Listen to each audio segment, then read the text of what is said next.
صحیح بخاری اور مسلم کی حدیث ہے کہ آپ صلی اللہ علیہ وسلم کی طرف ایک شخص آیا جس نے آپ کو سلام کیا اور پھر نماز پڑھی، اور جب وہ واپس آیا تو آپ نے اس کو کہا کہ تمہاری نماز نہیں ہوئی۔ دوبارہ جا کے اس نے نماز پڑھی، پھر آپ نے یہی فرمایا کہ تمہاری نماز جاؤ جا کے دوبارہ پڑھو، تمہاری نماز نہیں ہوئی، اور تھرڈ دفعہ پھر اس کو یہی کہا کہ تمہاری نماز نہیں ہوئی۔ تو اس شخص کو پھر بعد میں آپ نے سمجھایا کہ اس کی نماز کیوں نہیں ہوئی، کیونکہ وہ بہت جلدی میں اور تیزی میں نماز پڑھا تھا۔ تو آج میں اسی طرح کے کچھ مسٹیکس کے بارے میں بات کرنا چاہتا ہوں۔ سب سے پہلی چیز یہ کہ جب بھی آپ رکوع میں جائیں تو میک شور کہ آپ کی کمر جو ہے وہ بالکل سیدھی ہو اور زمین کے ساتھ پیرلل ہو۔ صحابہ یہ بات کہا کرتے تھے کہ اگر ہم لوگ نبی کریم صلی اللہ علیہ وسلم کی کمر کے اوپر اگر پانی ڈال دیتے اس حالت میں تو وہ پانی نہ تو آگے جاتا نہ پیچھے جاتا۔ نہ آپ نے کمر کو بہت اوپر رکھنا ہے نہ بہت نیچے کرنا ہے، بلکہ بالکل گراؤنڈ کے ساتھ پیرلل رکھنا ہے۔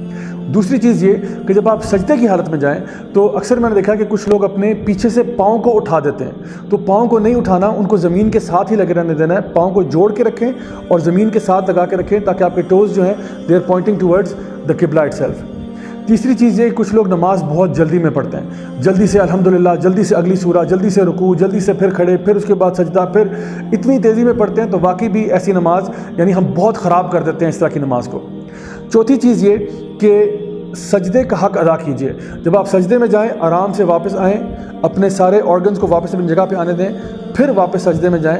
کچھ میں نے لوگوں کو دیکھا کہ وہ سجدہ کرتے ہوئے لٹرلی اس کو میں کہتا ہوں ڈبل ٹیپ کرتے ہیں، ایک دفعہ دو، یعنی فوراً جا کے جس طرح زمین کے اوپر ٹکر مار کے دوبارہ ٹکر مار کے واپس، اس طرح نہیں کرنا، سجدے کا بھی پورا حق ادا کریں۔ And last but not the least, اکثر ہم دیکھتے ہیں کہ لوگ جو ہیں وہ سن 1945 سے لے کے آج تک سبحان اللہ سورہ فاتحہ کے بعد سورہ اخلاص ہی پڑھ رہے ہیں۔ تو پلیز اپنے نالج کو تھوڑا سا انکریز کریں، زیادہ سے زیادہ صورتیں یاد کریں تاکہ ان کو آپ نماز میں پڑھ سکیں، تاکہ آپ کی نماز زیادہ سے زیادہ خوبصورت ہو سکے۔